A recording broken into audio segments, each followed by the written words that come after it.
Hello, my name's Jenna Fornell, and I work with the National Council of Teachers of English. And today I'm joined by Joseph Rodriguez, who's going to talk to us about our annual convention that's coming up in November. Welcome, Joseph. Tell us Thank a little. Oh, you. hi. Tell us a little bit about yourself. Thank you. Well, I'm really happy to be joining you. I currently teach at the University of Texas at El Paso, and I'm also serving as chair of the college section of NCTE. I really look forward to joining every convention. I've been attending for several years now since I joined NCTE in 1996. And it's just a powerhouse of energy, ideas that really change how I teach, how I think, and how I do research among my colleagues. That's great. Tell us a little bit about what you're looking forward to at the convention this year. A lot of the work that we do as members of the college section is really find ways where we can interact with other areas, ranging from pre-K to 16 to graduate studies. And we find that there are several niches that really meet halfway with our colleagues, ranging from what is literacy, what does college writing look like, what is rigor, that's secondary and post-secondary, and where can we meet our colleagues from rigor to concepts to ideas about writing, how to do research. But at the same time, we also bring speakers from our own colleagues who are members of the college section to scholars who write about the process of writing.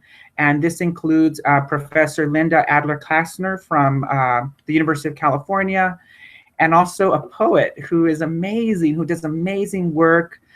He comes to us as Poet Laureate of Kentucky, and that's Frank X. Walker, who will be addressing our members. And everyone's welcome to join us, whether at the luncheon or even independent of the luncheon. They can join us and hear poet Frank Walker. That's a wondering that I had. If my background's as a high school teacher, but Yes. do you think that I would feel like I fit in if I went to any of these college events? Yes, a lot of the work that we try to do is really make that connection, I think, across all the areas, across the grade levels, across university levels. And that includes our two-year community college professors, instructors, adjunct faculty. But we have a really deep connection, I think, to the secondary school, since a lot of the preparation, rigor, drive, I think, comes from our colleagues at the secondary level. And we're making every effort to reach across. But we need teachers who have an interest in how we teach writing, the questions we ask about communications, composition, what rhetoric means, whether classical to contemporary classical writing. All of those parts come together. I'm really drawn to a poem by Frank Walker that's titled Murphy's Secret. And in that poem, the speaker advises, find your purpose, and hold on. And that's an invitation, I think, to all members of NCTE when they come to the college section programming, our luncheon, our college celebration, that there's purpose for all of us and that we can hold on together in what we do. That's wonderful, and I've really enjoyed diving into Frank Walker's books lately. So I would second the recommendation that people should check that out. Thank you, Jenna.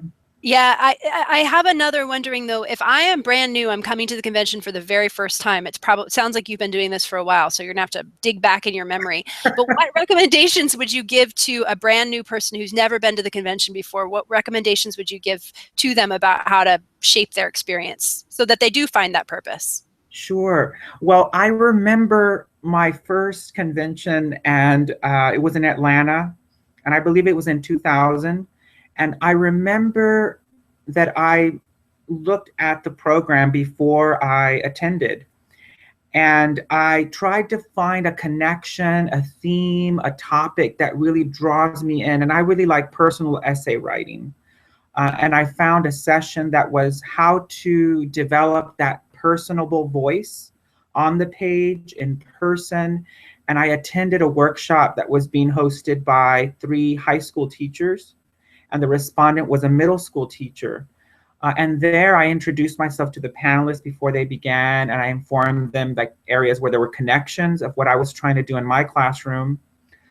And then I was invited to the first timers breakfast. That's a welcome just for those beginning members who want to know not necessarily the law of the land, but where I fit, where I can imagine, where I can challenge, where I can begin, and even just hang out. And that was an essential place to start the day. It really kind of just really, I think, increased my energy for literacy, for language arts. And I met colleagues who were at the beginning of their career, like me, who were asking questions, I think, in the middle of their career. And then those veterans, the experienced, who wanted to listen to questions that we had for our field. That's great. And I know that the first timers breakfast is definitely going to be happening again this year. I just talked with Mila Fuller from NCTE, who's responsible for that. And she and I were discussing ways that we would be able to bring some of those voices from people who have been in the membership for a long time, like yourself, with people who are just coming for the first time, so that those kinds of connections can happen. Wonderful. Okay. So I'm sorry. I'm really drawn to Minnesota. That we will be in Minnesota, which it really, I think, our convention really redefines what the word means in the Dakota language, and I've learned from Minnesotans that it means clear blue water. Those are wonderful words, and I wonder if you can elaborate on them for me to close out. Using those three words. What do you want to leave us with in thinking about the convention? Well, Minnesota is clear blue water. I think the clarity, I think of purpose, of who I am, where I'd like to be as a learner, teacher, human. The blue, I think it's an essential hue for the calmness and also connections that we make with our students, with our colleagues, with parents with whom we work. And the water, that essential vitality of earth and our lives, all of this coming together among our colleagues, friends, researchers. Beautiful. Well, I can't wait. I look forward to seeing you in a couple of weeks, and I know that those who are listening will look forward to meeting you if they haven't yet, and attending all those amazing sessions that you described. Thank you for talking to us today, Joseph. Thank you, Jenna. Have a wonderful day.